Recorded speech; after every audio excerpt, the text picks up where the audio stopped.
모든 사람은 고향을 그리워합니다. 그가 그들에게 명하여 이르되 내가 내 조상들에게로 돌아가리니 나를 햇사람 에브론의 밭에 있는 굴에 우리 선조와 함께 장사하라. 야곱의 말입니다. 야곱은 노년에 애굽이라는 낯선 땅에 들어왔고 그 낯선 땅이었지만은 물질적인 풍요와 평안을 누리며 살았습니다. 그러나 이제 마지막을 당해서 죽은 시신을 고향 땅에 묻어달라는 당부를 하고 있습니다. 굳이 죽은 신체를 고향에 묻어달라는 것은 무슨 실제적인 소용이 있는 것일까? 이것은 저도 잘 모르는 감성입니다. 그러나 야곱이 최종 작별을 구하는 마당에 그런 부탁을 하는 것이라면 이것은 인간의 궁극적이고 진솔한 심경일 것입니다. 그리고 어쩌면 모든 인간은 고향을 그리워한다는 명제를 특별히 강조하고 있는 나 자신조차 아직도 잘 모르는 부분이 있으며 우리가 쉬 상상하고 알고 있는 것보다 인간은 고향에 더 많이 집착하는지도 모르겠습니다. 왜 그럴까요? 그것에 대답하기 위하여 저는 개인의 고향 방문 이야기를 들려드리겠습니다. 이번 추석에는 고향에 가서 많은 일들을 했습니다. 신디기 논을 찾아가 봤습니다. 신디기 논이라는 건 우리 할아버지가 만드신 우리 가족만의 고유 명사인데요. 신덕 마을에 있는 우리 논이란 뜻입니다. 요새는 농로가 잘 발전되어 있어서 차로 휙 돌아서 갔다 왔습니다. 두 번째는 이복제를 차로 넘다가 실패했습니다. 이복제인지 이북제인지 저는 아직도 모릅니다. 저는 고향 집에서 초등학교 2학년, 3학년 이럴 때까지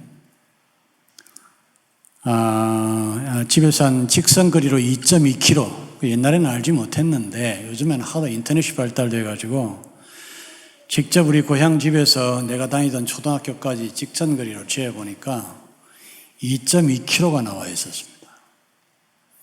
2.2km는 정확하게 여기서 홍대 정문 앞까지가 2.2km입니다. 그 정도 된다고 생각하시면 됩니다. 그런데 이 서울 시내에 잘 닦인 도로, 직선거리 이리로 해서 가는 게 아니었고 당시에는 굉장히 꾸불꾸불한 길들을 돌아갔고 또 제가 조금 전에 말한 이복제를 넘어갔어요. 제 느낌에는 거기가 약 한 120, 30고지가 되지 않을까 생각됩니다. 근데 이번에 가보니까 이복제 쪽으로 농로가 이렇게 나 있더라고요. 그래도 저 길이 그 아마 이복제로 넘어가는 길인가 보다 해가지고 시간이 있을 때 차를 몰고 나와서 그 농로로 들어갔어요. 그래가지고 이제 이복제를 넘어가 보려고. 제가 그 초등학교를 몇 년 다니는 과정에 그 채가 저한테는 너무나 많은 추억이 담겨 있는 길입니다. 하루는 그 길에 학교에서 혼자 오고 있는데 저 앞에 야트마나 그 소나무가 하나 있는데요. 조그만한 소나무가 하나 있는데 소나무 밑에 하얀 토끼가 앉아 있는 거예요. 길 딱 옆에. 토끼가 나를 발견하자마자 토끼가 이렇게 흔히 말하는 계산을 하고 있는 게 눈에 보일 정도였어요. 토끼가 꽤가 많다 그러잖아요. 도망을 가야 되냐 말아야 되나, 나 들켰나 안 들켰나, 토끼가 속으로 그 계산하고 있는 게 보이더라고. 나도 토끼를 발견했다고 그러면 토끼가 도망갈 테니까 못 본 척하고 다가갔어요. 토끼가 그 나무 밑에 끝까지 숨어 있더라고. 바로 요 길 옆에. 그 고전역한 산길에서, 아무도 없는 산길에서 제가 최대한 나무 가까이 돼가지고 토끼를 덮쳤어요. 그때부터 토끼가 도망을 가는데요. 제가 처음 알았습니다. 토끼는 위로 도망갈 때는 잘 달려가요. 도저히 사람이 따라갈 수 없어요. 특히나 초등학교 2학년짜리 어린애가 쫓아간다는 건 말이 안 돼요. 근데 토끼가 계속 위로만 도망가면 금방 끝날 텐데 이 토끼가 마음이 급하니까 밑으로 갑자기 방향을 바꿔 밑으로 도망을 가요. 그러면요, 토끼는 앞다리가 짧아가지고 밑으로 내려갈 때는 계속 굴르고 잘 못 가고 속도도 떨어지고 그럽니다.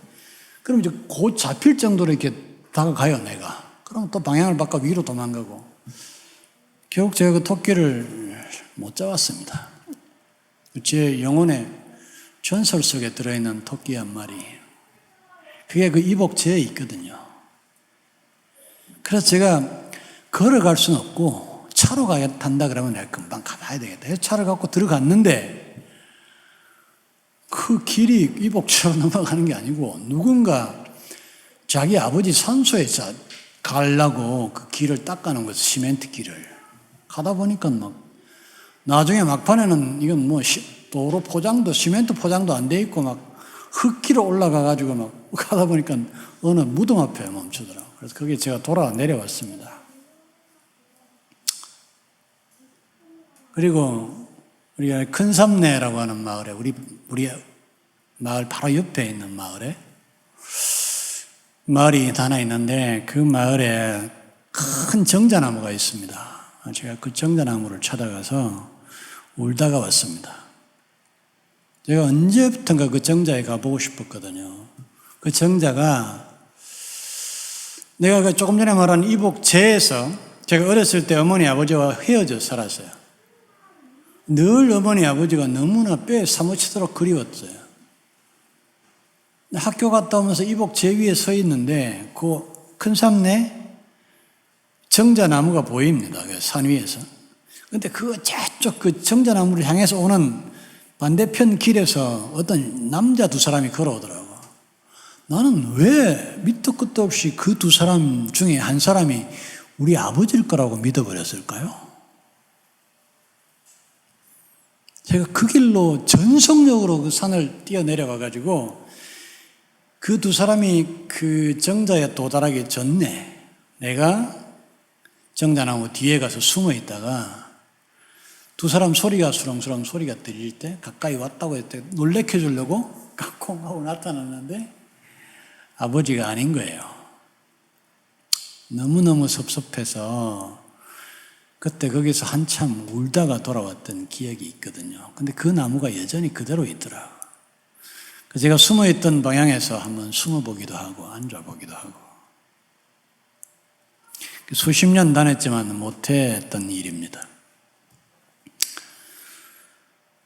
근데 이복제하고 큰섬내 정자나무는 제가 찾아갈 수 있는데 신디기 노는 사실 제가 잘 모르겠어요. 어디가 어딘지 모르겠어요. 그래서 우리 어머니한테 어머니 제가 신디기 논에 꼭 가보고 싶은데 어머니가 제 차를 타고 어딘지 좀 가르쳐 주세요. 그래가지고 갔어요. 갔는데 우리 어머니가 너무 귀찮아 하시면서 거기를 도대체 왜 가려고 그러노? 아니, 우리 어머니는 제가 그렇게 말했습니다. 어머니, 거기가 제 전설의 고향입니다. 꼭 한번 가보고 싶습니다. 그래, 우리 어머니가 어이가 없고 무슨 소리 하는지 모르겠다는 표정으로 쳐다보더니 결국 차를 타고 같이 갔는데 그때 내가 그 어머니를 따라서 그 참을 이고 가는 어머니를 따라서 가서 내가 논두렁에 앉아서 모를 찌거나 농사일을 하는 할아버지, 할머니, 어머니를 보았던 그 자리, 그 논들이 없어. 논이 이미 그 논이 아니고 그냥 잡초만 우거진 곳이었어요. 논이 묵혀서 더 이상 농사를 안 짓더라고요. 여러분, 제가 왜 고향의 그 세 군데가 그토록 그리운 걸까요? 나도 잘 모릅니다. 왜 내가 그토록 그리운지 잘 모르겠어요. 우선 그리운 사람이 왜 그렇게 보고 싶은 건가? 여러분 이유가 있을 수 없잖아요. 보고 싶은 사람이 왜 그렇게 보고 싶은 거예요? 고향 산천의 특별한 어떤 장소도 그냥 마음속에 그리운 겁니다. 정든 깊이가 그 이유일지도 모릅니다. 고향의 어떤 산천이 그리운 것은 이유가 없습니다. 아마 정든 깊이가 그 이유일지 모릅니다. 그리고 저는 거기에서 어렸을 때 거기 있었던 나 자신, 거기에서 내가 생각했던 것, 내가 느꼈던 것, 그것이 내 어린 정신에 가장 큰 영향을 미쳤고, 그것이 어쩌면은 그런 일들을 통하여 나라는 사람이 형성됐을지도 모르는 일입니다. 그래서 내 정신과 영혼, 정체성 전체의 근본, 본질적인 나의 탯줄이며 아까 얘기한 것처럼 전설의 현장이고 전설의 고향입니다. 고향에 돌아오는 또 한 사람을 소개하려고 합니다. 손을 낳지 않는 어머니, 말없이 바라보며 고개만 끄덕이는 아버지. 어머니가 정성 들여 지은 밥을 아마도 이 사람도 먹었을 겁니다. 그리고 그 시간 내내 알 수 없는 상념에 사로잡혔을 겁니다. 그리고 어렸을 때부터 잠을 청했던 자기 방에 자려고 누웠습니다. 그리고 그는 이렇게 말합니다. 고향에 돌아온 날 밤에 내 백골이 따라와 한 방에 누웠다. 고향에 돌아온 날 밤에 만 이런 일이 가능합니다. 내 백골이 따라와 한 방에 누웠다. 여기서 백골이라는 거는요, 나라는 존재에 살도 없고 핏줄도 없고 피부도 없고 머리카락도 없고 아무것도 없는 가장 중심이며 본질적인 내 자신, 내 자신의 가장 핵이고 뿌리고 본질의 나 자신이 내가 고향에 돌아온 날 밤에 내 방에 같이 따라와 내 옆에 누웠다는 거예요.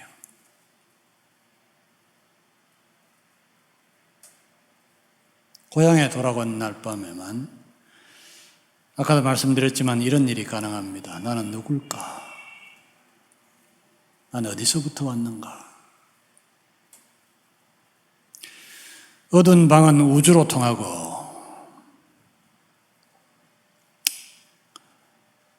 이 어두운 방은 우주로 통한다 그래서 여러분, 요즘 이 도시에 사는 사람들은 이걸 잘 모릅니다. 방에 누웠는데요, 시골에 빛이라고는 손톱만큼도 안 들어오만큼 완전히 깜깜하면 내가 노천에 누웠는지 방 안에 누웠는지 구분이 안 됩니다. 그래서 어두운 방은 우주로 통한다. 벽이 없어요. 집이 사라집니다. 완전히 어두워지면. 하늘의 선과 소리처럼 바람이 불어온다. 어둠 속에 곱게 풍화작용하는 백골을 들여다보며 결국 이 사람은 그는 백골을 들여다볼 수 있게 됐고 그것이 풍화작용한다. 이 풍화작용이 뭔지 알죠? 비바람에 서서히 흘러내리고 녹아내리고 하는 걸 풍화작용이라고 그러죠. 자기 자신의 본질, 자기 자신의 핵, 중심, 그것이 백골이 서서히 풍화작용하는 것처럼 죽어가고 있고 사라져가고 있다는 걸 그 밤에 느끼는 겁니다. 나라는 인간은 도대체 이렇게 생겨먹었는데 타향에 떠돌아다니고 공부한다고 서울에 가 있는 동안에, 그리고 그 세상과 접촉하고 자꾸 하는 동안에 원래 자기 자신은 자꾸 죽어가고 있다는 걸 느끼고 있는 겁니다. 눈물 짓는 것이 내가 원한 것이냐, 백골이 원한 것이냐, 아름다운 혼이 원한 것이냐, 이렇게 했어요. 나하고 백골하고, 아까 나라고 하는 거 있죠. 지금의 실존적 나라고 하는 거예요. 이 철학적인 나인데, 실존적 나라는 것은 현재 나의 상황에 따라 정해진 나를 말합니다. 여러분, 나는 지금 목사고 서울 성산동에서 목회를 하고 있습니다. 예배가 끝나면 점심을 먹으러 갈 거고, 월요일 날, 화요일 날 되면 목사님들을 만나러 가야 됩니다. 시찰이 있거든요. 기타 등등 그 나하고, 그게 지금 현재 나예요. 그 사람이 아까 고향에 다니러 왔어요. 근데 백골의 내가 있어요. 그거는 어렸을 때나 본질의 나, 핵심적인 나, 진짜 나, 그 나하고 아름다운 혼이 오는 것이냐 그랬는데요. 이것은 영원한 어떤 정신, 영원한 아름다운 혼, 어떤 진리, 이런 것들을 말하는 겁니다. 그러니까 현재의 나와 백골로서의 나와 우주적인 나, 창조적 차원에서의 나가 하나인데, 이게 셋이 여기 지금 내 백골이 썩고 있고 풍화작용하는 걸 보고 울고 있는데, 이게 셋 다 같이 운다는 거예요. 여러분, 원래 백골로서의 내가 자꾸 풍화작용을 해서 썩으면 현재 나도 상하게 돼 있고 내가 추구하는 영원한 어떤 것들도 망가지게 되어 있습니다. 그래서 같이 울 수밖에 없는 거예요. 지저 높은 개는 이렇게 말해요. 여러분, 오늘 이 시인은 제가 말씀드립니다. 누군지 아시죠? 이 시인이 누구죠? 윤동주라는 시인. 대한민국의 가장 지성적이고 위대한 대한민국을 대표하는 시인입니다. 지저 높은 개. 여러분, 시골에 들어가서 마을에서 잡으면 알겠지만 밤에 쓸데없이 개가 계속 짖는 수가 있어요. 아마 이 밤도 어느 마을에 어느 누구 집인가 개가 계속 밤새 짖었나 봐요.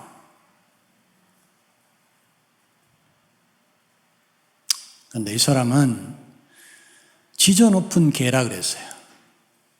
자기보다 훨씬 더 지저요. 개가 지저 있다고 생각하는 거예요. 자기 자신에 대한 환멸과 무능, 망가져가고 있는 자신, 더럽혀져가고 있는 자신보다 밤새 어둠을 내쫓기 위하여 짖고 있는 개가 더 위대하다는 느낌을 드는 거예요. 이 지저 높은 개는 밤을 새워 어둠을 짖는다 그랬어요. 어둠을 짖는 개는 나를 쫓는 것일 게다. 개가, 지저 높은 개가 계속해서 어둠을 보고 짖어대는 얘기는 너 지금 거기서 뭐 하고 있냐? 그렇게 자기를 책망하고 있는 것 같이 들린다는 말이에요. 가자, 가자. 쫓겨오는 사람처럼 가자. 백골 몰래 아름다운 또 다른 고향에 가자. 히브리서 11장 16절입니다. 이제는 더 나은 본향을 사모하니 곧 하늘에 있는 것이라. 이것이 시인 윤동주가 말하는 아름다운 또 다른 고향입니다. 이제는 더 나은 본향을 사모하니 곧 하늘에 있는 것이라. 아름다운 또 다른 고향에 가자.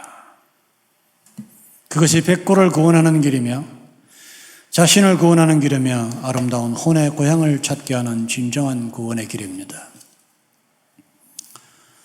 명절 귀향길은 천국의 예표이며 현실판입니다. 어느 목사님의 어머니가요, 요새는 여러분 쌀 한 포대씩 20kg나 10kg짜리 한 포대 사면 한 달씩 먹잖아요. 그런데 이 목사님 어머니는요, 쌀을 갖다가 몇 가막 20kg짜리를 한 10개씩 산대요, 1년에. 그래, 그걸 재놓고 쌀 항아리에다 그걸 또 채워놓고 말입니다. 어머니, 그렇게 하면 1년 먹으면 쌀이 상합니다. 안 좋습니다. 이렇게 하는데 그 어머니가 말을 안 듣는데요. 왜 그럴까요? 당시의 어머니들은 쌀이 너무 잘 떨어져서 한 해 동안 먹을 쌀을 1년에 한 번에 추석에 이렇게 저장해 놓을 수 있으면 세상에 그보다 행복하고 복된 일이 없는 거예요. 이제 나이 들어서 아들이 잘 나가는 교회 목사님이고, 그러니까 1년 먹을 양식을 쌀을 채워 놓을 수 있는 조건이 되니까 평생 못 해봤던 걸 그렇게 하고 있는 겁니다. 이 얘기를 왜 하냐 하면 당시의 사람들에게 명절이 얼마나, 추석이 얼마나 좋은가 하는 걸 여러분을 설명드리고 싶은 거예요. 저도 이번에 시골에 가서 봤지만 온 들판에 그렇게 충실하게 잘 맺은 쌀들이 그렇게 고개를 숙인 것도 있고 아직은 안 숙인 것도 있고 온 천지가 쌀로 뒤덮여 있는 겁니다.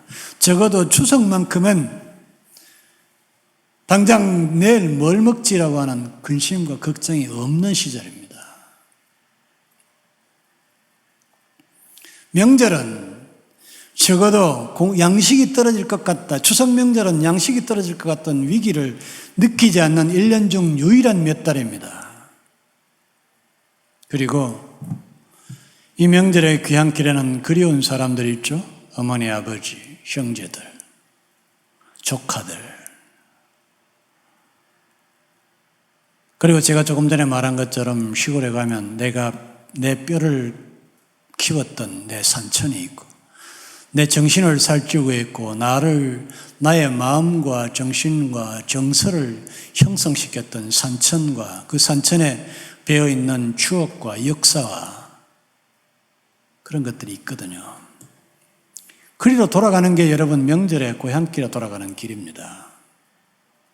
자, 어머니 아버지가 있고 그리운 사람들이 있고 내가 원래 태어났던 곳이고 모든 것이 풍족한 곳, 그게 천국 아닙니까?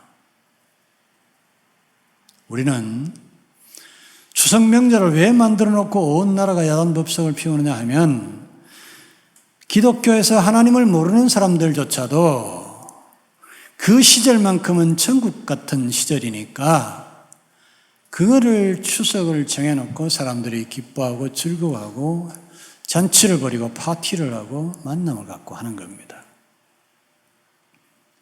우리가 천국의 예표와 상징과 현실적 예고편에 대한 명절이 되면 그런 의미에서 해야 할 일이 있습니다. 명절이 천국이 되게 하십시오. 이 얘기를 왜 하냐면 다른 사람들에게는 다 명절이 천국인데요. 어떤 사람들에게는 명절이 지옥인 사람들이 있어요.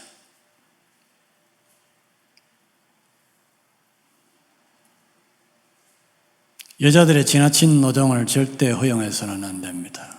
내가 너무나 때늦게 이런 소리를 해서 마음이 아픈데요.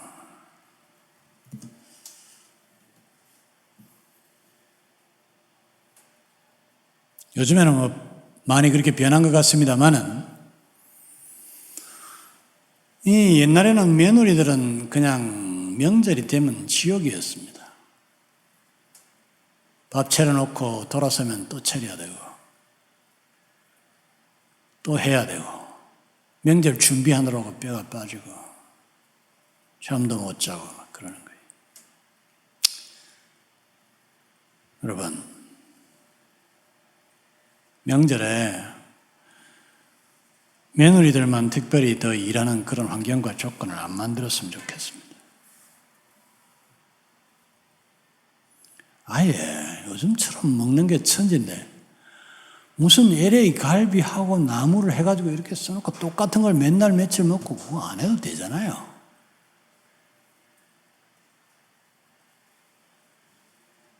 좀 대충 먹고 조금씩 먹고 남자들도 좀 하고 공평하게 좀 해서 모두에게 명절이 천국이 되게 해야 됩니다. 그 당시에 어머니들은 잘 했는데요. 그 당시에 어머니들하고 요즘의 며느리들하고는 다릅니다. 왜, 뭐가 다르냐면 그 당시에 어머니들은 쌀떡에서 실제로 쌀을 펴오는 주체들입니다. 이 사람들은 쌀떡에 쌀이 떨어지는 것 자체가 엄청난 스트레스였어요. 근데 추석 때 그 근처에는 쌀떡에 쌀이 떨어질 일이 없으니까 그것 때문에 가장 행복했던 사람들이 당시의 며느리들입니다. 그리고 그 풍성한 쌀로 식구들을 먹이는 것 자체가 중노동이었지만 행복한 일이었습니다. 그런데 요즘엔 안 그렇잖아요. 요즘에는 그냥 생 중노동이에요. 시키지 말자고요. 좀 그런 문화를 만들었으면 좋겠습니다. 모든 사람에게 명절이 천국이 되게 하라. 명절이 천국이라니까. 우리가 알아야 될 일 또 하나가 있습니다. 명절을 내가 내 고향에 대한 그리움을 해소하고 며칠 푹 쉬다가 올 고향으로 간다. 이것보다 명절 더 명심해야 될 일은 뭐냐면 우리의 기쁨보다 부모님의 기쁨이 10배는 크다는 사실을 명절에 깨닫는 겁니다. 우리를 목이 빠져라 기다리는 아버지, 어머니, 우리는 그렇게 기다리는 하늘의 아버지와 예수님과 성령님을 명절에 기억해야 합니다. 명절에 우리를 기다리는 부모님을 염두에 떨쳐버리지 못한다면 우리는 하늘의 아버지도 떨쳐버리지 말아야 할 것입니다. 우리가 명절에 기억해야 할 또 하나의 위대한 진리입니다. 저와 여러분이 명절을 당하면 우리를 기다리고 목이 빠져라 기다리는 어머니, 아버지를 생각한다면 이와 같이 좋은 명절일 때 하늘에서 우리를 기다리는 하늘의 아버지를 염두에 두는 시간이 됐으면 좋겠습니다.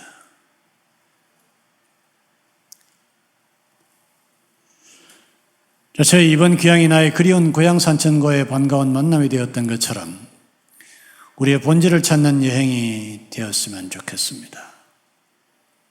명절 때 그저 가서 어머니 아버지 만나고 며칠 푹 쉬고 똑같은 음식 며칠 먹고 오는 게 아니고 명절이 되면 우리의 본질을 찾는 여행이 됐으면 좋겠습니다.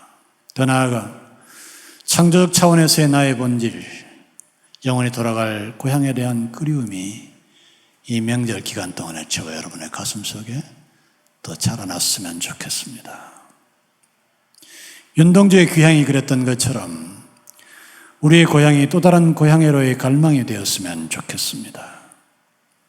명절이 천국의 예표와 상징이 된다면 명절에는 천국에 대하여 좀 더 배우고 그것을 묵상하고 그리워하기 좋은 절기입니다. 명절이 기다려지는 마음이라면 기다리는 천국을 묵상하기 좋은 절기입니다. 우리의 모든 명절이 하늘을 그리워하는 법을 배우는 시절이 되었으면 좋겠습니다. 여러분에게 그 은혜와 하나님의 은총과 귀한 성령의 묵상들이 있기를 주의 이름으로 간절히 축원합니다.